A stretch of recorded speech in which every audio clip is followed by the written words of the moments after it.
कर दी है अपनी नई साइट और कहा है सभी से OTR करने के लिए जिन्हें आगे कोई भी फॉर्म भरना है। पूरी जानकारी देखते हैं और साथ ही साथ आपको इस वीडियो में हम आप जो है नई वेबसाइट से कैसे OTR करेंगे वो भी यहाँ पर बताएंगे।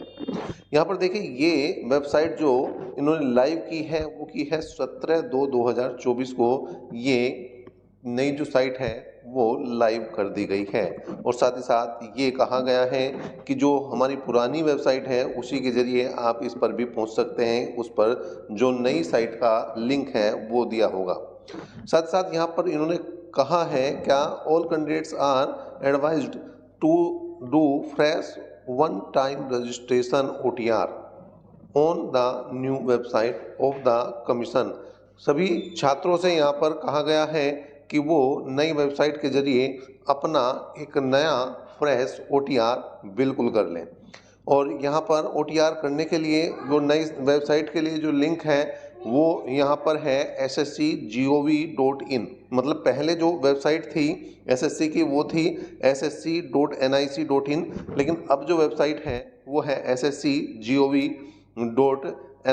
ठीक है, तो ये थोड़ा सा चेंज है, आप इसके ज़रिए आप देख सकते हैं। अब यहाँ पर हम समझते हैं कि आप किस तरह से नई वेबसाइट के ज़रिए आप OTR कर सकते हैं। पूरी जानकारी देखिए, यहाँ पर हम आ चुके हैं नई वेबसाइट पर और ये वेबसाइट आप देख भी पा रहे हैं कौन सी है, ssc.gov.in।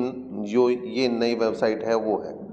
अब यहाँ पर आपको OTR करना है। यहाँ पर देखिए सारी चीज़ें दी गई हैं, जो भी नोटिस बोर्ड है वो पहले की तरह यहाँ पर आपको दिखाई दे रहा है, सभी चीज़ें यहाँ पर शो हो रही हैं। अब यहाँ पर अगर आपको करना है OTR तो सबसे पहले आपको लॉगिन और रजिस्ट्रेशन करना होगा।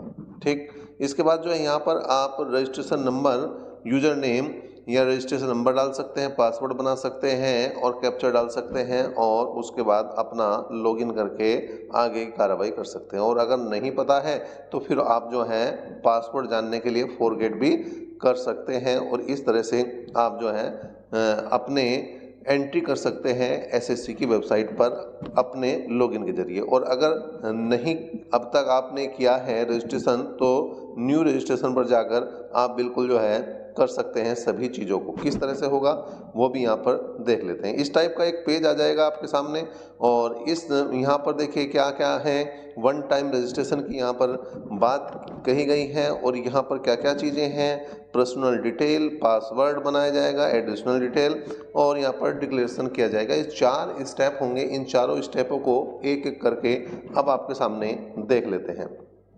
अब यहाँ पर हम डेस्कटॉप साइट पर आए हैं और यहाँ पर जो सबसे नीचे दिया गया है कंटिन्यू का ऑप्शन, इस पर हम क्लिक करते हैं। जैसे इस पर क्लिक करते हैं यहाँ पर पर्सनल डिटेल की जानकारी ये पूछी जा रही है।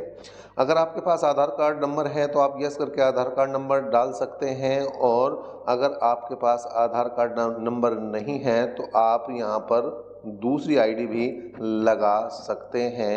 पूरी यहाँ पर लिस्ट दे दी गई है, उसके ज़रिए आप जो है बिल्कुल यहाँ पर अपना रजिस्ट्रेशन की जो जानकारी है उसको पूरी कर सकते हैं। चलिए यहाँ पर अगर हम बात करें तो कैंडिडेट का नाम सबसे पहले डलेगा और कैंडिडेट का नाम डालने के बाद यहाँ पर उसे कैंडिडेट के नाम को ही क्या करा जाएगा भैया, वेरीफाई भी करा जाएगा।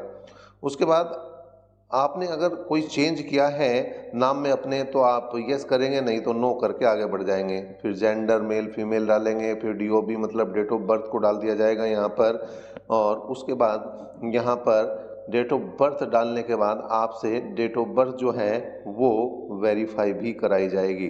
डेट ऑफ बर्थ वेरीफाई कराई जाएगी। उसके बाद आपके फादर्स का नाम लिया जाएगा और फादर्स का नाम भी यहाँ पर आप देख सकते हैं, उसको भी यहाँ पर क्या करना होगा, वेरीफाई करना होगा फादर्स नाम। फिर मदर्स नेम को इसी तरह से डालना होगा, वेरीफाई करना होगा। उसके बाद आप अपना जो है बोर्ड सेलेक्ट कर सकते हैं, आपने किस बोर्ड से जो है एजुकेशन ली है। उसके बाद यहाँ पर आप आगे बढ़ेंगे तो यहाँ पर आप रोल नंबर डालेंगे। अगर 10th की बात है मतलब जो भी आपने यहाँ पर डिटेल डाल रहे हैं उसका रोल नंबर डालेंगे। उसके बाद वेरीफाई होगा, ईयर, पासिंग ईयर भी आपसे पूछा जाएगा। तो इसके बाद जो वेरीफाई करेंगे ईयर को, मतलब हर स्टेप को ये क्या करवा रहे हैं, वेरीफाई, जिससे गलती होने के चांस ना रहें। इसके बाद आपकी हायर एजुकेशन जो 10+2 की वो कहाँ से ली है वो, उसके बाद जो है फिर एक बार फिर से ये जो है उसी ग्रेजुएशन की बात करेंगे और उसके बाद जो है यहाँ पर आपको डालना पड़ेंगे, इनके नंबर डालने पड़ेंगे और आगे हम सेव एंड नेक्स्ट कर देंगे। जैसे ही हम आगे पहुँचेंगे तो यहाँ पर आपके सामने वेरिफिकेशन के लिए OTP गया है आपके मोबाइल नंबर पर और आपकी ईमेल ID पर। उन दोनों से आप यहाँ पर बिल्कुल डाल में स्मॉल लेटर, कैपिटल लेटर और एक स्पेशल करैक्टर के साथ साथ नंबरों का बिल्कुल प्रयोग करें, जिससे वो जो है पासवर्ड आपका बिल्कुल नया और अच्छा। तो यहाँ पर आप अपना नया पासवर्ड बनाकर उसे कन्फर्म करेंगे। उसके बाद आप सिक्योरिटी क्वेश्चन 1 लेंगे और उसके बाद उसका आंसर अपनी मर्जी से कुछ भी सेलेक्ट करेंगे।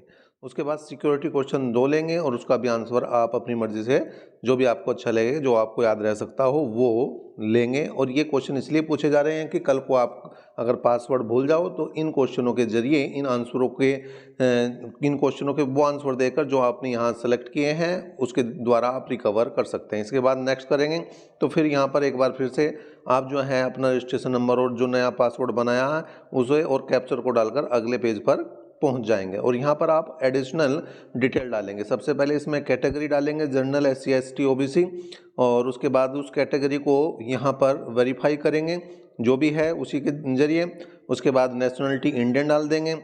उसके बाद अगर यहाँ पर बात करें तो आपके शरीर पर कोई चिन्ह है तो वो डालेंगे और अगर नहीं है तो नो मार्क करके आगे बढ़ जाएंगे। उसके बाद अगर आप जो है नंबर 5 की अगर हम बात करें तो नंबर 5 में आपको अगर हैंडीकैप्ड है तो यस करना है, अदरवाइज नो करके आगे हम बढ़ जाएंगे। इसके बाद परमानेंट एड्रेस डालेंगे, जो भी आपका आधार कार्ड के अकॉर्डिंग है वो एड्रेस डालेंगे। A पॉइंट में, B पॉइंट में आप जो है स्टेट सेलेक्ट करेंगे और C पॉइंट में आप उसमें किस डिस्ट्रिक्ट में है वो, और D पॉइंट में पिन डालेंगे।